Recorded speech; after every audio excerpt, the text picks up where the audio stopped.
ne conservez rien. Mais on n'a jamais rien conservé, madame. Vous croyez que j'ai là, dans mes papiers, la liste des enfants? Mais vous plaisantez, j'ai jamais rien conservé, je conserve... Ça ne viendrait même pas à l'esprit, madame. Vous avez un chiffre très précis, c'est pour ça qu'on vous pose la question, parce qu'avec une virgule, on se dit qu'il est forcément marqué quelque part, vous avez très bonne mémoire, mais on s'interroge. Voilà, j'ai de la mémoire, madame. De la mémoire pour des chiffres qui sont importants à retenir. Oui, dans notre ville, pardon de vous le dire, il y a un trop grand nombre d'immigrés. Et que, attendez, pardon. Et que ça veut dire que l'intégration, elle est impossible. Quant à l'assimilation, on n'en parle même pas. Or, ce que moi je veux, c'est que les enfants, d'où qu'ils viennent, aient les mêmes chances. Avec un système comme ça, où on dénie, où on moque la réalité, où on cache la réalité, on ne trouvera jamais de solution. Monsieur le maire, si les policiers sont là cet après-midi, à l'hôtel de ville, que cherchent-ils? Il faut leur demander. Mais vous n'avez pas des réponses possibles? Il faut leur demander. Je pensais qu'il y avait d'autres priorités. Oh ben écoutez, il n'y a rien, attendez, on verra, vous leur demanderez. On vous a jamais vu autant en colère qu'aujourd'hui, au fait. Je suis en colère après la classe politique française qui se moque du monde, qui est d'une hypocrisie totale. Ils sont où les enfants de nos ministres? Ils sont où? Dans quelles écoles? Allez faire tenir. Puisqu'RTL est une radio de qualité, je sais, j'y ai même travaillé, je vous propose d'aller faire le tour des ministres et de vérifier dans quelle école ils sont.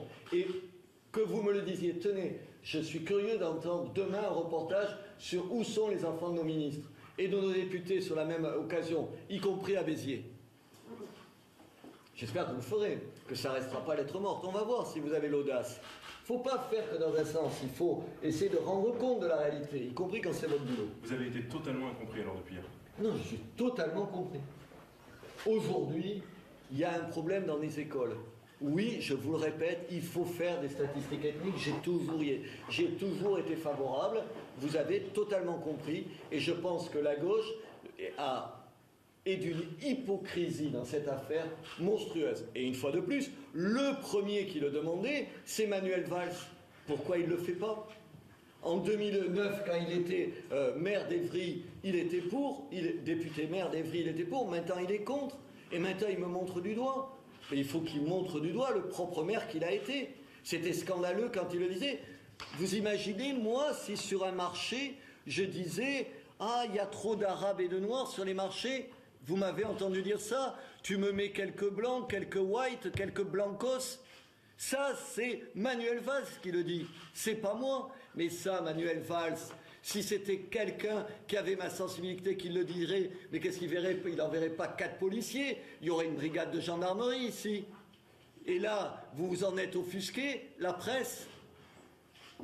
Attendez, il faut arrêter. Le problème, c'est que la classe politique et la presse qui s'en fait l'écho est d'une hypocrisie sans nom par rapport à ça. Oui, il y a un problème d'immigration. Oui, au moins cette polémique, elle permettra d'en parler clairement de ça. Oui, je ne veux plus dans ma ville 2 centres d'accueil pour les demandeurs d'asile. Non, j'en veux pas, parce que comme on n'applique pas la loi, c'est autant de gens qui se trouvent dans des situations de clandestins après. Toute la ville le sait. Écoute, et qu'est-ce que font les hommes politiques? Rien. Ils ne le regardent pas, on n'en parle pas. Moi, j'en parle, et j'en parle clairement. Et non, je ne regretterai. C'est ce que vous recherchiez, cet écho? Non, je ne savais pas que ça prendrait cette dimension-là. C'était pas prévu dans ma tête hier de parler de ça. Mais maintenant qu'on en a parlé, on en parle. Et on en parle clairement. Monsieur Ménard, comment ce fichier pourrait être à l'Éducation nationale alors qu'en tant que maire, vous avez les prénoms de ces élèves? Attendez, madame, les seuls qui ont un listing des classes par classe, c'est l'Éducation nationale. Vous leur demandez. Dernière question, parce que il y a un conseil municipal. Oui, j'ai un conseil municipal. Alors, quand vous disiez que vous aviez la liste de tous les élèves hier à l'antenne, ce n'était pas vrai. L'éducation nationale a, classe par classe, l'ensemble des noms des élèves, bien entendu. Mais pas la mairie. C'est l'éducation nationale qui l'a.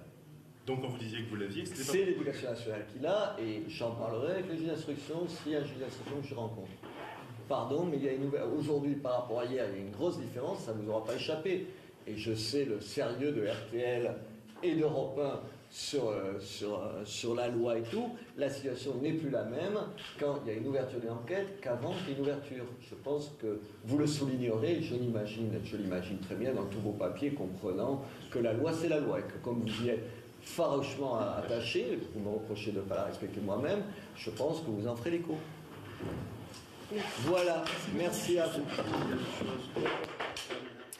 17h07, si vous nous rejoignez sur iTélé, Robert Ménard vient de se justifier et de se défendre. Conférence de presse depuis la mairie de Béziers. La gauche n'a pas de leçon à me donner. Robert Ménard qui répondait à cette polémique concernant ses propos sur un fichage religieux des écoliers. Il a cité Manuel Valls en 2009. Il fait référence à ses propos captés lors d'un reportage sur un marché où le maire d'Évry, à l'époque, avait demandé plus de blanc, plus de white, plus de blanco. C'est aussi ce à quoi avait fait tout à l'heure allusion Marion Maréchal Le Pen. Robert Ménard qui s'étonne d'une République où il est interdit de connaître les faits. Il veut mettre fin à l'hypocrisie pour parler de l'immigration librement. Enfin, il lance un nouvel appel au Premier ministre. Il lui demande de faire voter la loi qu'il avait proposée en 2009, quand il était donc maire d'Évry, pour légaliser le comptage ethnique. Alors cette affaire a eu des répercussions jusqu'au plus haut niveau de l'État, puisque François Hollande, depuis Riyad, a également réagi. Il s'est indigné des propos de Robert Ménard. On va l'écouter. Ce que je peux dire, c'est que dans un pays comme la France, c'est Manuel Valls qui s'est exprimé à l'Assemblée nationale et le Premier ministre a prévenu, le gouvernement ne laissera rien passer. On fait le point avec Myriam Ankawa qui est sur place.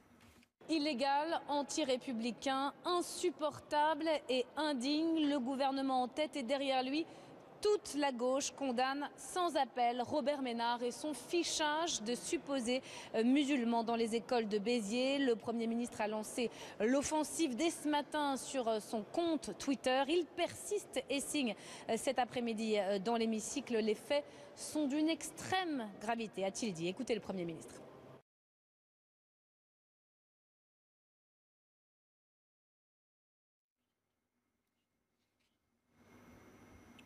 Voilà, petit problème de son.